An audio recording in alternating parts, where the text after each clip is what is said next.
Welcome, everyone. We're just a few minutes behind schedule because of a little technology glitch, but gosh, you just gotta love technology bringing us all together here.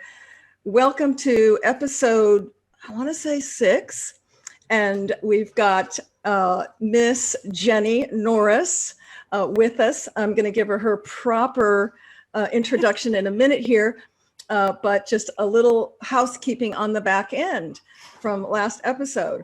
So many of you probably know that we have been reaching out and asking for your help to subscribe to our YouTube channel. We don't have our own URL yet, but that's the whole goal. Once we get 100 subscribers, we get our own unique URL.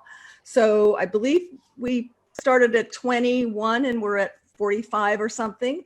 We're giving away prizes in each increments. And last week, actually it was a 2-week contest. The lucky winner of $195 value e-design or staging consultation is going to be awarded to Miss Gail Watkins. Her and her husband are real estate team couple. And yay, if I had some Foley applause. Yay. I will be emailing you this digitally, Gail. And I think we are going to put probably a time limit on it, reasonable time limit, but come and claim your prize. And so for going forward, every 20 increments, we are going to do the same thing. We may switch it up, but I think for the next 20, we're going to do the same thing. So if you could use a home refresh, an office refresh, a furniture arrangement advice, a color consultation, whatever, you can pick my brain. We call it Pick Cat's Brain. During that time, it's a 30-minute consultation. So go to YouTube, subscribe, and hit the bell. I need a bell. Hit the bell, ding, ding. Or I guess they call it smash the bell. And you might say, well, what does that do? It gets so that you get notified when there's new content. And we take these shows and my husband and business partner, fancies them up and puts them on YouTube. Plus we have other content at least once a week that we upload. So enough of my commercial. You can also, I think it's also people when they subscribe, they don't have to, it's not like they have to get notifications. I think a lot of people might be like, well, if I subscribe, am I going to get a barrage of stuff coming to me? And you don't. You only see it when you go into YouTube. Anything you subscribe to, those things will show up in your portal, your channel. But yes, it's not like they're going to get spammed to get a bunch of stuff. So it's totally easy just to subscribe. Yeah. Thank you, Jennie. And Jennie, by the way, is a marketing guru, amongst other things. And we'll go into all of her credentials. Well, some of them. We don't have time for all of them. But thank you for that, Jennie, because that is so true. Some people may think, I'm going to get diluted like with emails. And like I subscribe to a ton of them, from art to cooking to you name it. And it just shows you when you go in there, something's been uploaded. It's up to you to watch it. It's not forced on you. So thank you for pointing that out. That is excellent, excellent information as usual. So we got the winner out. Okay. So Jennie Norris is our guest, and I've known Jennie for a minute. I was very lucky and honored to be able to train and receive my ASPM, my Accredited Staging Professional Master's certification through Jennie in Denver. She is let me get it all right here. She is okay, I need other glasses. The fun beach glasses have to go here. She's the chairwoman of IHOSP, International Association of Staging Professionals, president and CEO of StagedHomes.com, which is the Cadillac of staging education, which is where I got that. And that actually was coined by someone I was teaching a Trek class. They said, "Oh, that's the Cadillac," and I'm like, "Yeah, you're right. That is the Cadillac." We would be like the Corvette we'll be like the Corvette or the Lamborghini or something. There you go. Yeah, let's even up level it. Yeah, actually, absolutely. It's like you want a Yugo or you want a Lamborghini. It's your choice. She is also the owner of Sensational Home Staging, serving the Denver area. And Jennie, bless her heart, has upstarted staging businesses in California, and then started not knowing anyone, came to Denver. So she knows how to build a business, and she's exemplary in marketing, amongst other things. And Jennie, with that, what did I miss? Introduce you. What would you like to tell our audience about yourself? Well, you covered it all. I mean, I do love marketing. That was my background before getting into staging, and staging is a marketing tool, as we all know. Yes. So, yeah, you know what? That's cause for pause, because many people do not know that. They think it's fluffing pillows, and it's, pretty. It is the most strategic marketing tool you can use to sell your home. Would you agree? Absolutely. Yeah. I actually had a realtor this week. We're staging a house, a little condo today. I think it's less than 600 square feet. And he's like, I don't know if I want to spend the money. And I said, well, you're investing the money to get the most. And I said, just raise the price $5,000, because the staging is like $1,000. I said, raise the price, you'll more than make the difference up. And he was like, oh. Okay, where's there a bell? Okay, I was going to save this for the end, Jennie, but that is a big thumbs up. Okay. A lot of people don't know that. And I had experience a couple of years ago with a very savvy realtor who, she was the 5th realtor. Oh. She knew she had to do something different. She presented staging. Of course, they had sticker shock at whatever it was, 3,500 or something, good size home, 2-story. So she said, look, let's raise the price of the home to cover the majority of the staging. They did. They sold it in 10 days. Everybody was happy. And, if you keep doing the same thing and expecting a different result, what do we call that? Insanity. Yep. Right. And a lot of realtors, especially new realtors, may not think of that, to go, oh, ding, ding, ding. I could raise the price, and so that I can maximize their equity, my commission, less days on market, and it's just such a win-win. So yeah, that's a real important thing to mention. Yeah. Thanks for mentioning that, Jennie. You're welcome. I've got one coming. We've got coming up next week. That's 1,100. I think that's the smallest we've done. And what's that? Go ahead. I was going to say, we've been getting like this week, a 396 square footer. Somebody asked me I know. Oh, nice. I mean, I'm excited. Little bungalow, I just love a challenge. When I was in new home sales, it was like, we used to say there's no perfect home. There's no perfect tree. Well, I think all trees are perfect, but there's no perfect home. And it's our job, the top of the top staging professionals, to do correction, so that people aren't looking at the blemishes or the odd floor plan. And I love those kind of challenges. It's a sleepwalk to go in and do, model home, traditional, floor plan, right? But when you've got something challenging, it really makes you exercise those design muscles, staging muscles. Yeah. And creates really magic. It creates magic. Yep. Yeah. And so we, so in addition to all those other things, I have all the kids. So it's like I'm outside in the backyard, because right now in the house I have all 4. Well, see, one of my kids is not here, but 3 out of my 4 kids, plus my niece, plus a friend who flew out with my daughter. They're here for the week before a baby shower. Yeah. So the house full. So I'm in the backyard where you can get some peace, huh? It's actually a very pretty day. Last time I was in the backyard, it started raining on me. I was doing my show, and it starts raining, and then it got rained and harder and harder and harder. So I had to run inside. Oh my gosh. But no clouds in the sky right now. What episode was that? I got to watch that replay. I was like 2 weeks ago. I think it was either Catherine Lewis Brown, or I can't remember who it was.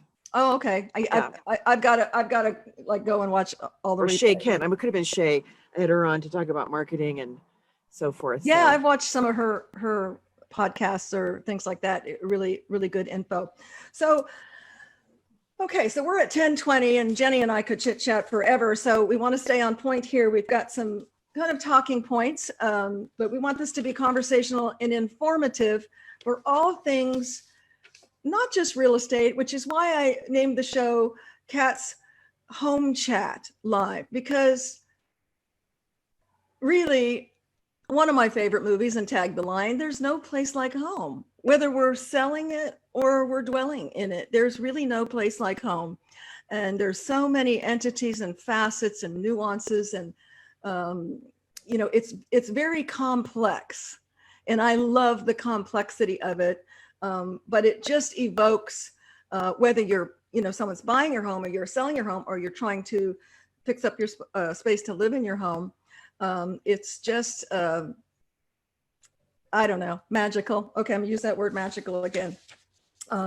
So our talking points today are, I believe the first one I got off my phone here is, did you know that your listing or your home, if you're selling it, is in a competition?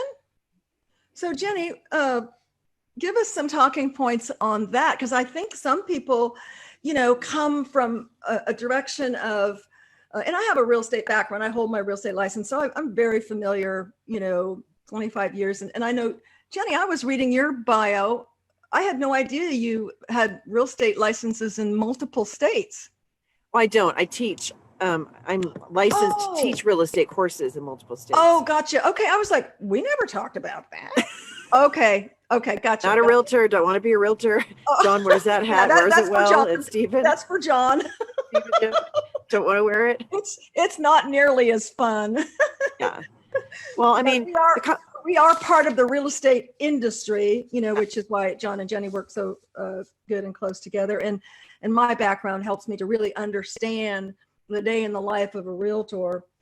But some people think that, I'll just, we'll give them a credit for the carpet or that red wall or whatever. And they really don't realize that their home is in a competition. How would you speak to that, Jennie? Well, it's true, because even like what do they say? Like if you're first place, if you're second place, you're the first place loser, right? If you come in second place. And so a lot of these television shows I love watching right now, my favorite is World of Dance competition. And so you have to, they say you have to bring it every time, bring it hard, and, really put your best foot out there when you're performing. And so the same thing is with a house coming on the market. Why would people do anything less than the very best to present their house for sale? But I think a lot of people are either they're not being educated, I think, is probably the biggest factor. Yes. The sellers, they don't understand the importance of it. If they are told that staging is just, take your personal pictures down and, and then your house is ready to go, and they're not considering flow and function and, presentation. Is there color? Is there things to, bring the buyer in? Any seller that's out there that's had their house on the market and you've had a ton of showings, but you haven't had any offers, you're coming in second place, maybe even third. So I tell my clients, you're the bridesmaid, you're not the bride, and you're being used to sell the houses that are selling. And you got to get out of the used category, because those buyers, if they're serious buyers, they bought somewhere. And we're in such a very competitive market. John and I were in the process of purchasing. And so, we looked at a ton of houses and finally got our offer accepted on a house. But even as a stager, I know, even as a stager walking in, I'm like, I can't believe, even just looking online, I can't believe people are presenting houses this way. And I think shame on the people marketing the house, which are the agents. I'm going to hold them accountable. You don't put a product out there that's not ready to show. And yes, I always use the analogy of like when buyers look online, it's like it's an interview. They're like interviewing the house. And when they go in person, it's a date. And when I've done presentations, I have a picture of a woman with like curlers on and she's in her bathrobe. And I'm like, would you hire this person looking like this? And then I have a picture of Nick Nolte with the totally crazy hair. It's probably a mugshot for what it is. And I'm, would you go on a date with this person? And do you put that in your quotes, Jennie? I don't have that. No, I do presentations, but I should do that. That'd be kind of funny. Oh, you know what? I've heard that for years. And I think I've heard it from Joanne, a lot of people, and I've got to buy the thing. But one of these days when we get back to, we can be around people, I would love to come up and do that. I think that would just be a hoot. I mean, when most people have jobs, how did they look when they went on their job interview? You have first impressions matter. So, and I'm a competitive person. Not in a nasty negative way, but I like winning. I don't like losing, staging. And so, I mean, when people put their house in the market, when the intent is to sell, why would you do it anything less than making it the very best product that's possible to purchase? Yes. And a good point because I will tell you, I don't know about you, but here in Houston, more and more I'm getting homeowners contact me directly. Mm-hmm. Now, there's stories behind all of that, but sometimes it's, well, my realtor didn't think I needed to stage, but I know and think I do. And, shame on that realtor, like you said, because you're doing your client a disservice not to maximize their equity. When I teach Trek classes and for realtors, I let them know, offer staging up front. Even if they turn it down, you've covered yourself. Because if you don't, here's what happens: price reduction, and then they start talking to somebody at church or at work or whatever, and they're going, really, your home's still on the market? Because we sold ours with, our realtor had tadabykat come in, or sensational staging, and we sold them 10 days. And then they're going to be, going, abra, abra. So, but if I have a realtor who actually has them sign a, kind of here's what we're going to do together as a team. And if they do turn down staging, then at least it's documented. And if they have, if they forget, you can show them, go, you did turn it down. It's okay. Better up front, but better, it's better to do it than not do it. Let's salvage those days on market and protect your equity, Yeah, because it's not up to the realtor to decide whether the seller needs it or wants it. So when they don't even talk about it, they're doing a disservice, like you said, to the seller. I had a client, I think it was last year, we staged, her realtor had her drop $20,000. And then she called us and we got her house staged within a couple of days. The first person who came in bought it. And so then she'd been on the market for a couple of months. So she was really getting, it was her idea to stage. And the realtor was like, oh, you don't need to do that. Well, 20,000 is a lot of money to give up as a seller. And absolutely. As a realtor, I mean, their commission is a percent of that. So it's much, much smaller, but thinking big picture, like they have a fiduciary responsibility to get the very most in the sale. So at least present it up front. As you said, if the seller says no, you have that documented. So there's CYA. However, it's, it's not up to the realtors to decide the seller doesn't need it or want it because the market's hot. We don't need to stage. I'm like, you just left a bunch of money on the table, because all three offers we put in on houses, we offered more than list, because that's the kind of market we're in. So and these are houses that were presented well, and the ones that were crap, that weren't updated, they weren't presented well, I would not have given a full price offer. We started nitpicking. They give lowball offers. Yeah, because you pick, we went in, we start picking apart if the house was dated or it wasn't. I mean, it just wasn't presented for the buyer. Just basic things like slap some paint on the walls, people. How hard is that to do as a seller? Do something that shows you made an effort that you really want your house to sell. Yes. And go in and you notice all the things that are wrong with it, instead of just being, brought in. We staged a house again. We've been getting a lot of calls for houses that have been sitting on the market, haven't sold, and then they're bringing us in. And I would love for that to shift to where they're getting it staged before it ever comes on the market, because then you have the best buyer experience. And you mentioned such a good point, Jenny, and I know that's why you're passionate about education through your school. And I of course have changed to doing Zoom workshops, but even complimentary. The more we can educate the realtor folks, because so many realtors are new. Recent statistics are 85% of realtors are part-time or new. Okay, well, they need educating. They can't count on the old timers to go, oh, I've never staged, never had to stage, Right. I mean, I had someone call me last year who was like, oh, I've been in the business 20 years. I've never had to stage, but I might have to stage. You know what I say? I said, you've had to stage, you just didn't do it. I actually said that to a realtor, said that to me. I said, every property needs to be, so you had to stage, you just opted not to, and now you've seen the light. Yeah. Exactly. Good point. So she's like, yeah, everything around here is staged. So I guess I have to stage. And we have a saying that, we use whenever possible, and that is, don't let your unstaged listing be the reason they bought your competition's staged listing. And that point, points That's to good. What you said, Jenny, about in being a competition. You're going to set them up for, oh, okay, do I want that or that? Well, gosh, I want that. Yeah, because you can even use the analogy of like the bridesmaid or the bride, or you're the backup singer, you're not the star up on stage, and you're not the front singer, you're the person in the background supporting that person's, their money coming in, because you're just a support role, because you're helping that house. It doesn't show well, is helping promote how great the house that it's staged looks, and that's the one that's going to get absolutely. Yeah, you're lifting them up further as you slide off into hundreds of days on market. Yeah, we just staged a house a week ago that has been on the market off and on for 2 years.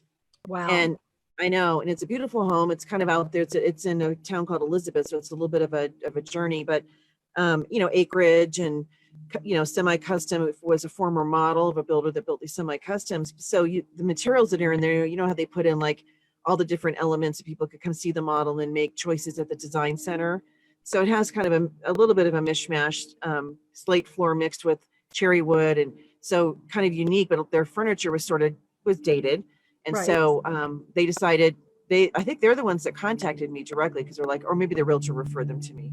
So they're on their third or fourth realtor. And so anyhow, we staged it, and they were so cute because I don't often get to see the clients when they come back because it was, they're an older couple and we'd been there all afternoon. So I saw them hanging out in the driveway and I'm like, come on in, we're almost done. And I wish I'd had my camera rolling from the start because we got a little bit of footage. But they literally like, oh my God, this looks like a model. And the wife was like screaming, oh my God, get up here, get to see the bedroom. And it's very rewarding. And the husband was like, I just know this is going to work. This is going to make the difference. And so they had put such faith in what we do and the transformation. He goes, I can't believe how good it looks. So, what we do is not just, like you said, fluffing a pillow or something like that. It's making the house more marketable. And I, in this case, giving these people hope. And so I texted the realtor. I said, we've done our job. I said, now it's up to you. She's got to get that property sold. And I don't know all the pricing and marketing side of that, what's happening in that area, but at least it's presented well for buyers. So yes, you've done your part. And that's, and that's the thing, we can make a home look like a model home, which is what we do. But if it's not priced correctly, our hands are tied. It's got to be staged and priced. And what they don't see is like, that was a long day because it was over an hour from the warehouse to get to this place. And I told the team, I said, I'm the one that controlled that. There was my project. So I had the pull list and all that kind of thing. But we're not going back to the warehouse. We've got to get everything we need. Well, I had left a whole page got left off of the pull list. So we're in the warehouse. I think I'm like super organized. I get there. I'm like, oh my God, we forgot the basement table. We forgot things. So I had to go back to the warehouse, come back, and the team kind of did what they could. But we were there probably another 2 hours finishing up. We're sweating, and bed platforms, my nemesis, those black frames, when you buy them, you put them together, it works. But then when you take them apart, some parts fall off. You don't have the parts you need. So we had to bring extra parts for that. But we didn't have the screws. It didn't go. So I'm on my hands and knees taping. We had some masking tape. That bed is held up with masking tape around the frame. So I'm just praying that nobody lays on that bed because it could very well just go. Well, you say your warehouse is an hour. For us, it's an hour anywhere for us to stage because we do inside the loop, and our warehouse is on the north side, about 25 minutes from me, further north. But I have such a fabulous price on 6 units now. We just added another one for shipping and receiving that, I don't mind. I mean, in Houston, you drive an hour anyway to get anywhere. But a table base, that would be tough. We've forgotten things where I'm going, okay, I have to go out in the 100-degree weather and go shop to get stuff because I'm certainly not going back to the warehouse. But a table base would be difficult. Oh, I know. And then we had the table base. We had to get the parts for the bed because they couldn't put the bed together without it. So anyway, as organized as I planned to be, stuff still doesn't go. And yesterday the team, so that, one of the things that people looking at the industry, they always say, oh, what you do is so fun. You get to go and decorate houses. They don't see the logistics, right? Oh, yeah. And so like yesterday, the team rolls up. We had a destaging scheduled at this condo that when they delivered, I had 2 trucks running that day. So I had my own truck and then I had rented a truck, and the driver of that truck didn't see this clearance bar. And so hit this thing going to the condo, and it was cemented in with these poles. Oh, that happened a few weeks ago, right? Yeah. And so that whole pole fell out. He just like the wall kind of crumbled and so forth. So this is this place. So we roll up yesterday, and the guy, it's just like people don't understand. The guy that's the manager, he's like, you can't come in here, blah, blah. He was like so super snarky. And I thought, they don't even know what we deal with behind the scenes with people's attitudes. It's like, we're just here to get our stuff out. Don't give me any attitude. Your wall is fixed. So it's just sort of like, logistics and having to go back repeated times and so forth. People who have not really looked into the business in depth, that's what you have to plan for. And so I always say the F word for staging, there's 2 of them, flexibility and fluidity, right? Because if you that's for life, Jenny. But there's people that are very systematic and things, they're planners, and things like to go as planned, and when things go awry, they have a hard time coping because it's not part of their DNA. Yes. And that's what staging is about. I mean, you have That's to be what staging is about. Yep. And I'm going to talk about that, when I talk on your conference coming up in September, because I'm very blessed, strategically planned and blessed to have talent with me that possesses the characteristics that you speak about, and much, much more, which makes for, having my company soul essence thrive, which everybody has their own company soul essence, so to speak.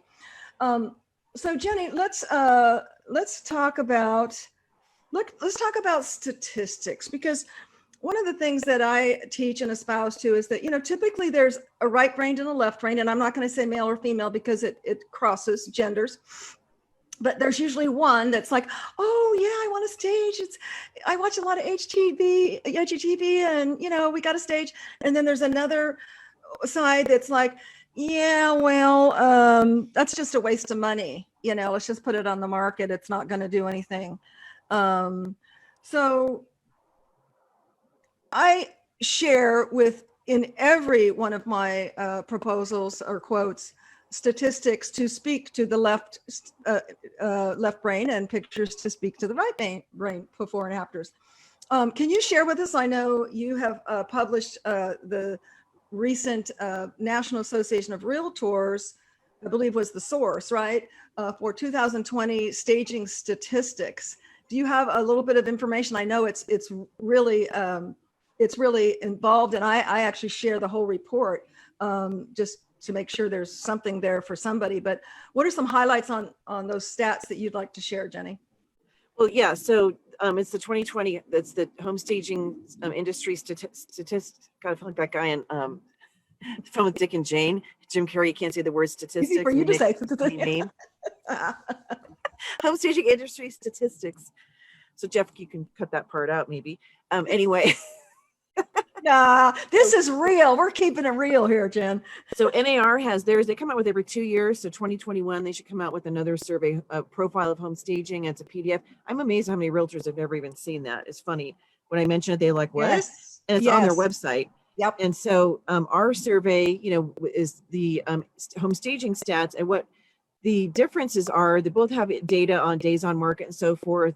Ours takes it from the staging perspective as far as our process and our impact on the industry, which is really important. And the NAR side talks about it from, the listing agent, the buyer's agent, the seller, and the buyer. So both combined, I think, are really powerful. And the numbers don't lie. And we've been tracking stats since 2003. That's how far back they go. And I've been doing that for the industry at large since then, because that was when I was first asked to pull numbers together. So as a stager, you want to be tracking your own data, and then you also have these national numbers you can use. And so one of the things I put in the thing was the impact staging in general has on the industry. Most people don't realize, there was probably a little over 5 million houses bought and sold last year in the US. And so I started thinking like, well, I know how many houses we stage, and I, in the statistical survey and so forth, I estimated, and this is probably a generous estimate, that there's probably fewer than 10,000 professional home stagers worldwide. Wow. And that equates to approximately 1% of realtors, because realtors are worldwide. We have NAR, the realtor is a United States term, but they actually have realtors in other countries, and they have global reach and so forth. And that's about 1% of the realtors, or 0.5% of the licensed real estate agents. So a real estate agent who's not a realtor. So I say we're like a microcosm of the real estate industry, but we make a big impact. Because when I started looking at the numbers of houses that I know were staged by the professional stagers I know, I estimated 20% of all the properties sold were staged. And some markets it's going to be a lot more than that, and others might be fewer. Right. And that was just kind of a general. So if I were able to really delve into those numbers, I bet the number could even be higher. Sure. So what for me, what this number means is we make an impact on, if there's 5 million, let's just use that number, houses that were sold, that's 1 million, 20% is 1 million. So 1 million buyers, 1 million sellers, 1 million listing agents, 1 million buyers agents, right? Potentially that we touched with our staging. And so that's huge. That is huge. That's a big number. And so for me, it's like, why can't we get a seat at the table with some of these players that are putting the data out that's incorrect. So the NAR survey, I go along with it until they get to the part where they say the average investment for staging or average cost is $500. Yeah. All of us go, we cringe, because that is, what does that even apply to? That's a So Jenny, consultation. let's talk about that briefly, because I see those and I'm like, really? Wow. So for the public consumers, maybe you're a homeowner out there. When you see those statistics, number one, it's throughout the country. You need to look regionally, but that's not a vacant staging. I don't know about you, Jenny, but for my truck to roll out, professional movers, trained staging professionals, have insurance, all of that, not hobbyist. Right. We have a minimum. It's certainly not $500. So I think what they're lumping in there is a consultation. So a consultation, folks who aren't familiar, is typically what we call a walk and talk. Some will be with a report, some without. We put a report, or what I call a punch list, on all of them.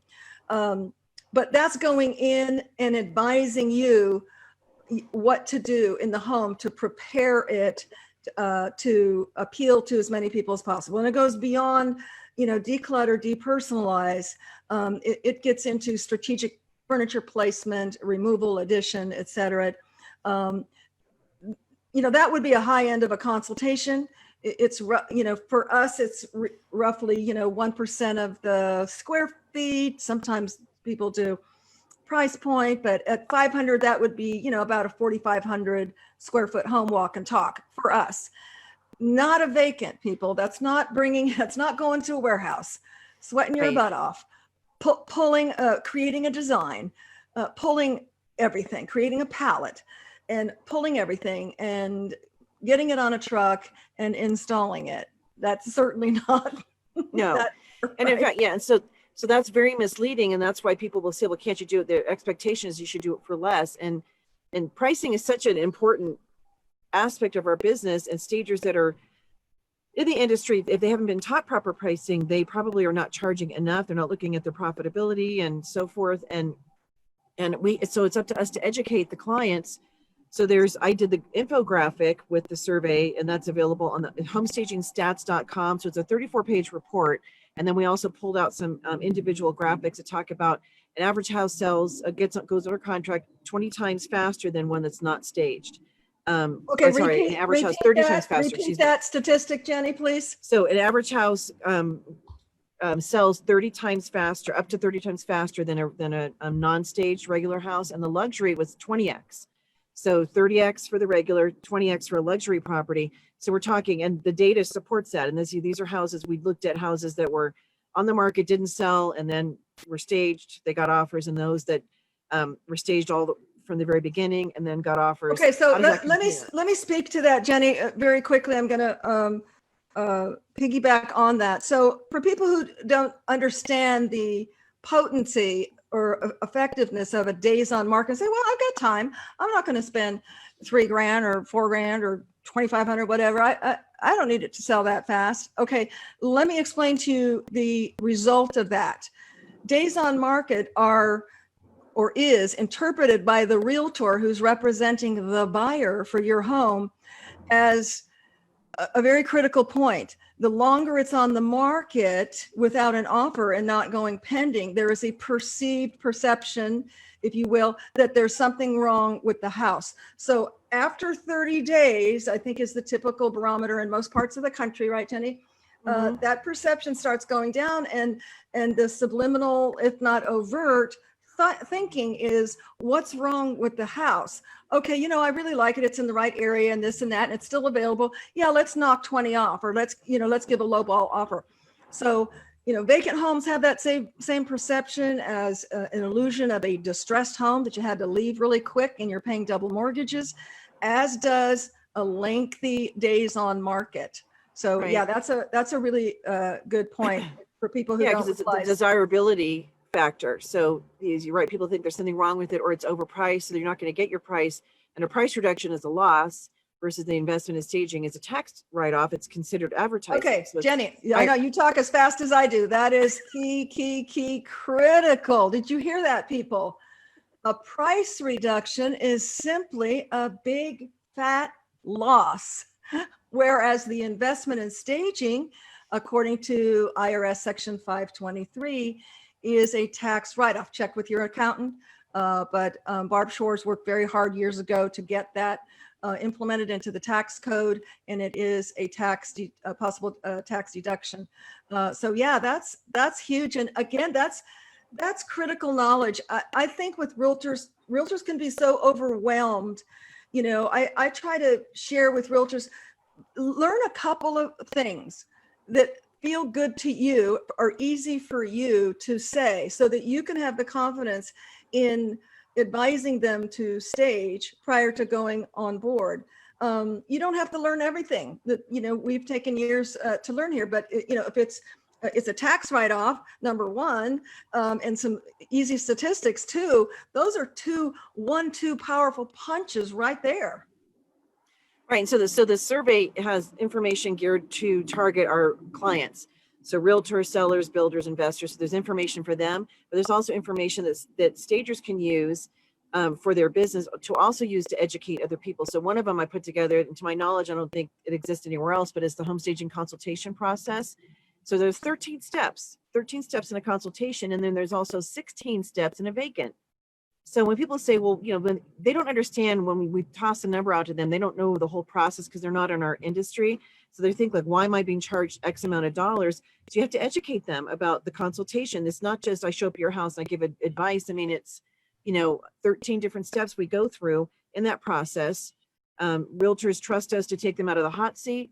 You know, we have to be able to size up the house. We have to size up the homeowner right when we walk in the door. The relatability factor is really key to get them to want to do what we are suggesting. Exactly. And that's not even on your list, Jenny. Those things, I think somebody posted recently, you know, you're not paying me for my, for the time I spend your paying me for the, you know, 20-year steps, then right. Expertise. Your expertise that took years and a lot of investment in education and on, depending on who you are and where you're at in the industry.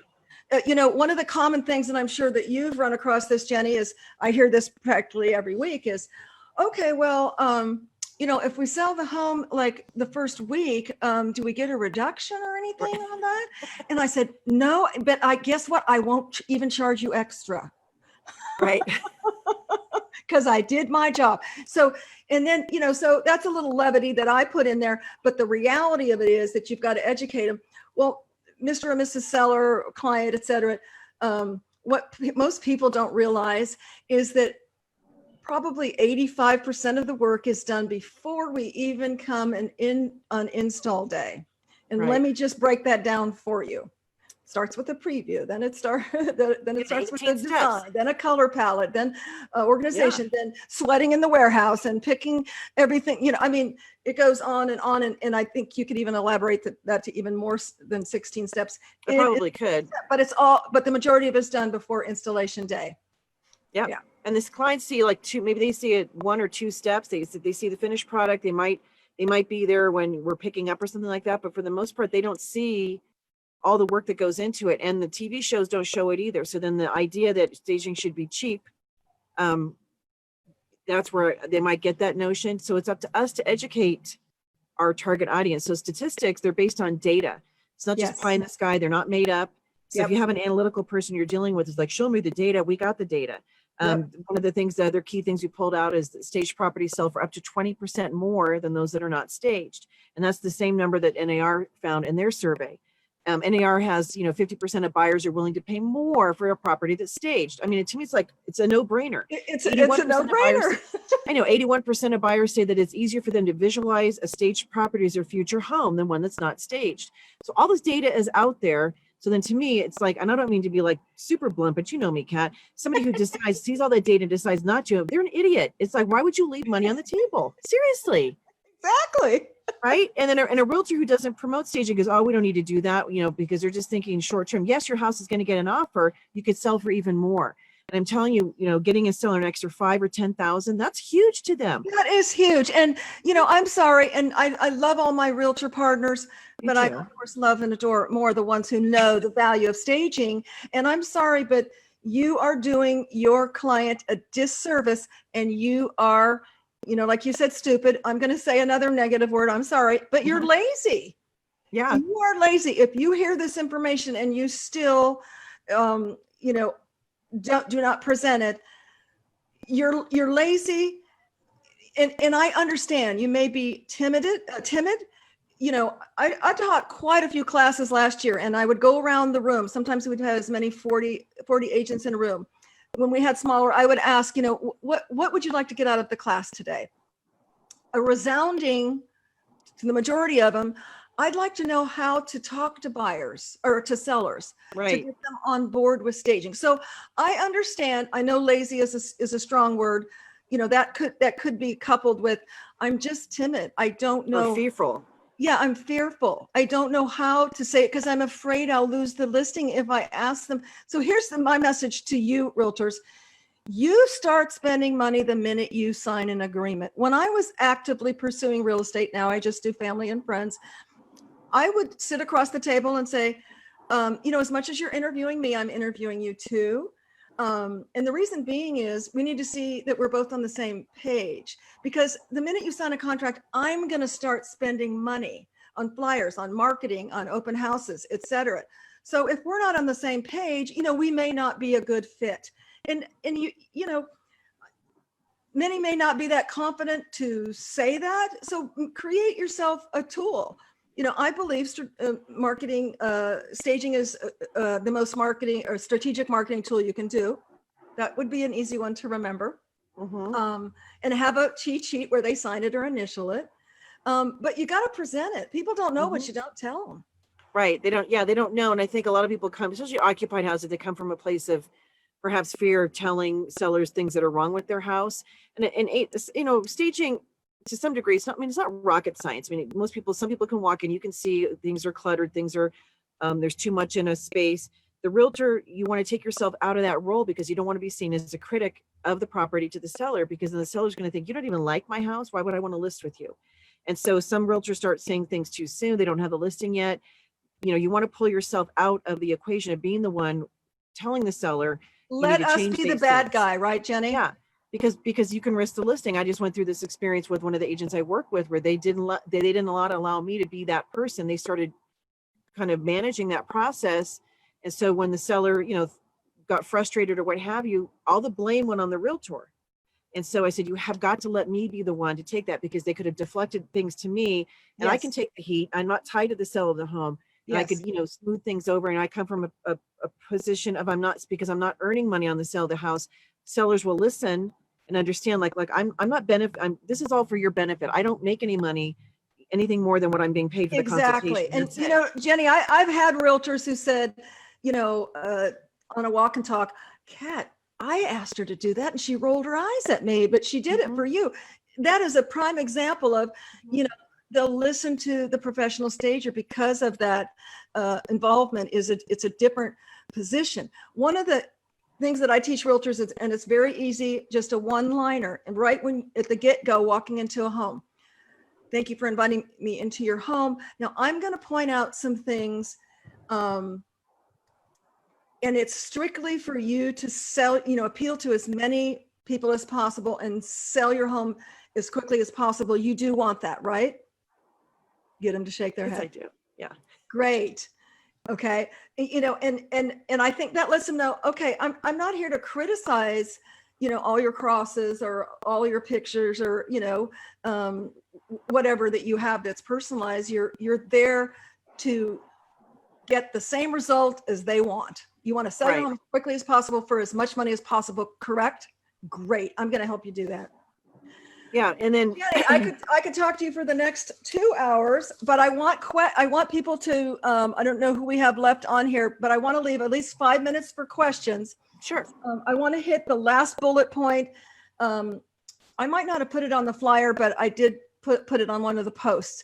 Give me one, I know we could do 15, but give me one tip, just one item on how a homeowner could create a first impression.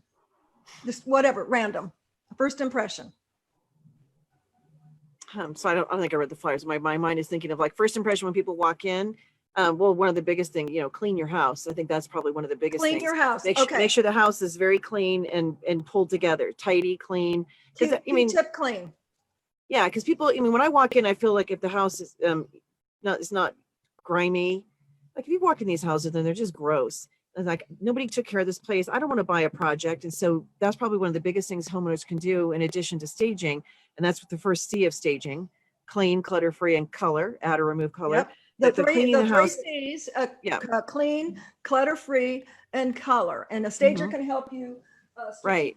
place the So color. presenting it from the very beginning, when you walk in and the house is pulled together, it's clean, it's organized as far as like how it presents. I mean, there's a purpose, there's a placement for everything that's in the room.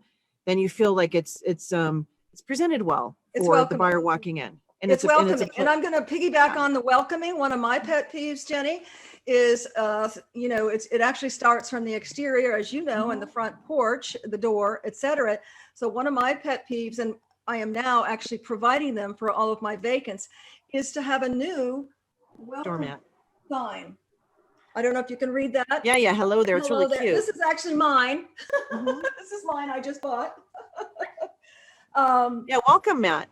A welcome mat. And, people want no evidence of you living there. Okay. So that's the first thing they see. If it's a worn, torn, which most of us, they become worn and torn, spend $10, or hire a stager like us that provides them included, but have a new welcome mat. It starts that first impression off with, this is a well taken care of, clean, clutter-free, strategic color property. And you're starting off. Yeah, because when people drive up, they're already forming an opinion about the curb appeal, right, the landscaping, and then as they're standing by the front door, the realtor's fiddling trying to get the key in, and they're looking around and they're seeing the cobwebs and the bird poop from there's a nest or whatever the issue is, or the worn brass. So it's just this. It takes very little effort to get a house prepared for sale, compared to the benefit that the seller will receive. Absolutely. And it really is just a little sweat equity. And then a whole nother episode will be on the power of paint, but sweat equity, because so many of us, forget, not me, because I don't drive in my garage. It's quite full. But many of us go in through the garage and we forget what the front door looks like. And that's where your potential buyer is walking through. Jeff, can you post and see, does anybody have any questions? We're going to open up to questions for Jenny or myself in the next few minutes. We're going over a little, but actually, no, we still have a few minutes. So, hey, Daryl, thanks for hanging in there. Do you have any questions for us? I don't know who else is on there. I can't see everybody. Oh, there we go. Okay, let's see. Personalized, okay. So we have a question. It says the first impression is most important, yet some sellers want to personalize that. How do you address that, Jenny? Well, personalizing, like having their, their family sign out, like welcome to the Smith house or something like that. So we talk about depersonalizing because what I share is when buyers come to the property, it's all about them. We don't want them focusing on who's the seller. And so I let my sellers know, you need to, it's not the buyer doesn't need to know who you are, what you do for a living, your background, race, faith, family status, education, where you work, none of their beeswax. So it's none of their business because they could, they may have opinions about some of those elements. Yes. And it's a distraction is the bottom line is it's a distraction from looking at the features of the home, the crown molding, high ceilings, which is what they're buying. Because even like yesterday, I looked at a house that's, dated, but anyhow, they have a really that backyard has this beautiful, setting, and it has one of those, it's enclosed, like overhang. So it's like an outdoor room. They had all these faded ivy with little grapes and stuff hanging from it. It just looked messy. So I'm like, and then so I said, you got to take all that down. I do. I'm like, yeah, because I said, that to me, it's not going to photograph well. And I said, and it's, looks kind of cluttery. So sellers, we get used to how our homes feel and look when we live in our homes, we get used to all of that. So having that objective opinion coming in is important. Absolutely. Fresh eyes. Yeah. And sellers adding stuff. You made a good point, the little small grapes. So when I do a consultation, I let folks know, that's got to go. That's got to go. It's too small. And what happens is it translates into clutter via the camera. So there's a way to let clients know without insulting them, like you just got too much crap, it's dated. And I've competed against and won business because of some stagers not knowing how to talk properly. So you need to be kind. You need to learn how to, if you're a stager, how to tactfully talk about that. My team loves it that I always tell them the why, because they know I'm the final tweaker. And I'll say, you know what? I want you to move that over there, and let me tell you why. And I'll give them a design element. Why? Does that mean that's the only way to put it? No, but my name's on the wall, Right. on the building, so I get to final tweak. But back to that, I think sometimes if you explain to the seller, such as, that translates into clutter, because the camera will pick it up. Anything smaller than I'm dating myself. I don't even know if we had one when I was a kid, but smaller than a bread box or small, A bowling ball. Some people use that as an analogy, bowling ball. Oh, what kind of bowling ball? A bowling ball. Some people will say that, like if it's smaller than a bowling ball. Oh, I like that. I'll have to use that, because bread box seems like I'm really ancient, which I mean, and so I always take it from the perspective of the buyer. So I'm working with sellers. I'm like, who's the target buyer for your house? So yesterday I'm like, it's probably going to be an older millennial or a younger Gen Xer. And I said, and they don't like window treatments. They, you want to have unfuss the windows. She had these old, swaggy drapes, which, nobody wants that. So, but I didn't say they were ugly. I didn't say they were dated. I said the buyer is not going to want them. And the selling feature is the light and the view out these windows. You don't need to be covering up with fabric. Yep. And she kind of was like, okay. So when we can explain it from, this is your home, however, you're selling to a buyer. So it is all about presenting for that target buyer. And you could hate everything that's done, just know, but the buyer's going to love it. You're going to get the sale you want. That's the goal. Absolutely. And that's a good point, Jenny. I'm going to just cap that, and then we're going to take some questions. And that is, you'll talk to a seller and they're like, oh, great, you're going to bring in that. I love that color. Well, that's great. I'm glad you do. However, what we're doing is we're appealing to as many people as possible, using your fixed elements as a design palette and to make it cohesive. But, it's really not all about what they like. It's about what's going to appeal to the demographics, psychographics, the area, the type of the home, all of that. And they need to, trust who they're hiring, that they have the credentials and the expertise and the experience to make that happen. So I think we're going to cap with the last question that Jeffrey has brought up. And that is, and we'll go a little bit over, but that's okay. It's our show. You can stop watching if you want, or watch it on the right. Jenny, can you talk briefly about IHOSP, International Association of Staging Professionals, and the impact on the world? And I'm going to add to that / briefly about Worldwide Staging Week, which I am honored to be the ambassador this year again for the third year in a row for a group here called Say Yes to Youth, for abused youth. Can you talk a little bit about that and how that's impacts the world? Sure. So IHOSP, IAHSP is the acronym. So International Association of Home Staging Professionals. So it is a global organization. It's a industry trade association for the home staging professionals. And so we have about over 4,000 members worldwide. So we are the very largest. We're also the longest running, because it started in 99. And so over the years, we've added different elements to it. We all had conferences, we got our vendor program, we have additional education. People can receive the opportunity to network with your colleagues in chapters that are either live or virtual. So IHOSP is an association. We call it your business support association. So it has a lot of things to help people. And I call it your home in the home staging industry. That's one of our things that we've trademarked, your home in the home staging industry, because it's very hard to be in this industry and go it alone. You need colleagues, because why figure it out all alone when you can talk to a colleague and say, hey, this is a situation, what did you do? Because they have more experience, or what would you recommend? There's great value in that. And then there's a nonprofit arm of IHOSP called the IHOSP Foundation. And the foundation raises money for Worldwide Staging Service Week, which has been going on, I believe, since 2005 or 2006. And it's usually right around 9/11. So it was September 12th to 19th is usually when we do our projects. And all around the world, people are doing service projects to benefit other people in their communities, and they get donations. They donate themselves, as far as, it could be goods and services. It could be anything from like what you're doing for the children. We've done in the past, we've done a senior home. We've done a homeless shelter for the Salvation Army that was housed 55 people. We've done pet ones. We've done the children, the pet, the families. We did a foster thing as well. Right. So it's just giving back to your communities. And so that is happening in September. So I'm really proud of all the different, members across the world that are doing projects in the name of Worldwide Staging Service Week. Yes, because this year, of course, we're challenged with, possibly, comfort levels of different people and doing things differently. And we may even push ours to the end of September, beginning of October, which I know is fine. I mean, I think you've spoke, Jenny, you can really do it, anytime, within a 3-month or so span. So I'm going to give a plug for us here locally. If you are local to Houston, and even if you're not local and you want to contribute, please reach out to me. Again, I'm going to be the ambassador for our Worldwide Staging Week. And we will, because we're going to do our conference virtual. I'm not sure what kind of funding we're going to get, for auctions and things like that. So we are, reaching out to the community.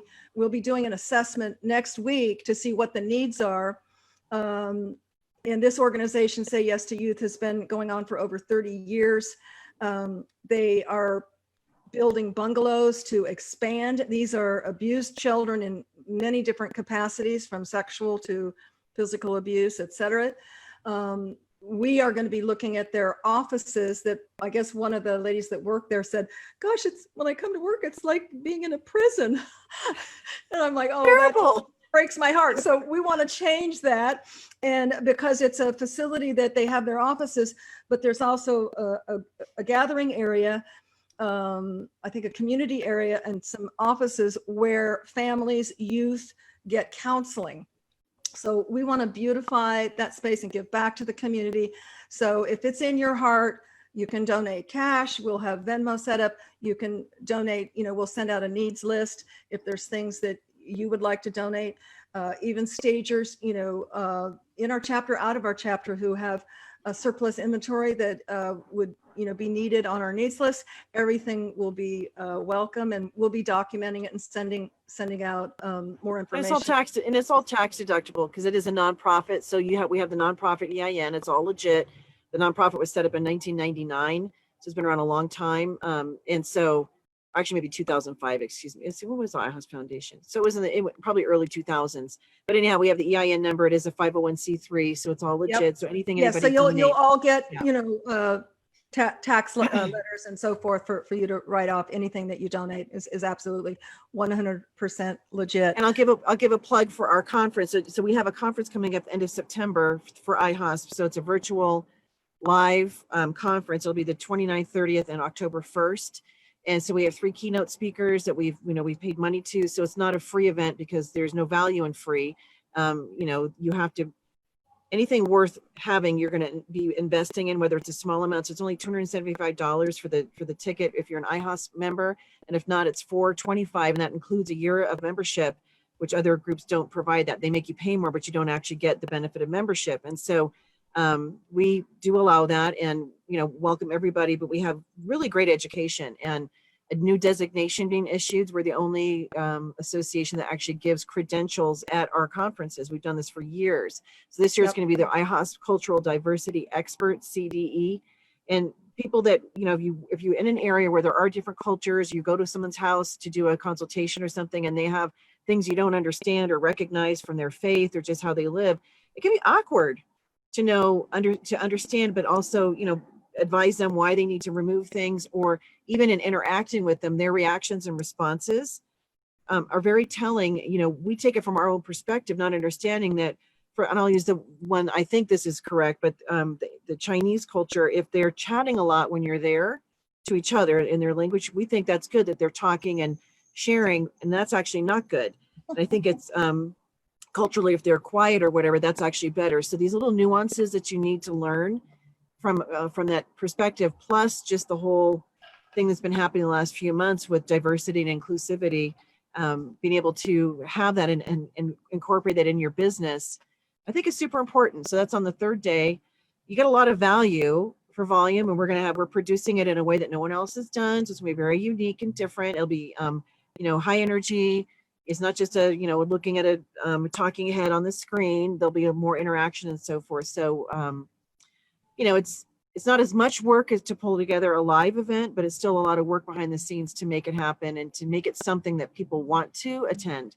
And everything will be recorded. So people, if they can't sit from 9 a.m. until 4 at their computer watching and listening, they It'll can. be recorded. Awesome. Yes. Yeah. And you can contact Jenny for more information on that. I'm excited to be a participant and a speaker on how to hire, let's see. players.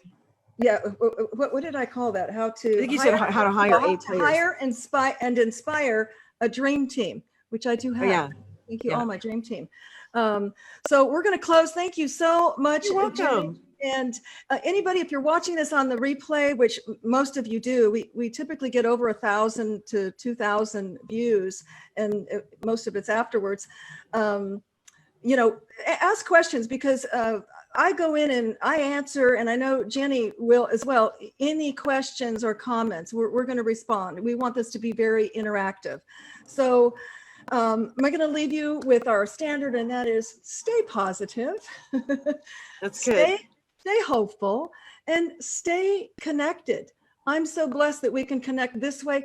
Do connect with us next Friday, same time, new topic. We're going to be on location at a project in Dallas, but I'll be Zooming with my husband and business partner and musician extraordinaire, talking about music and how the psychology of music when we enter a home, whether it's in a buying mode or, you know, working from home or living or dwelling in our home. So that's going to be really exciting.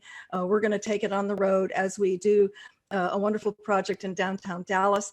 Until then, namaste. Thanks, Jenny. Thank you. Bye, everybody. Bye.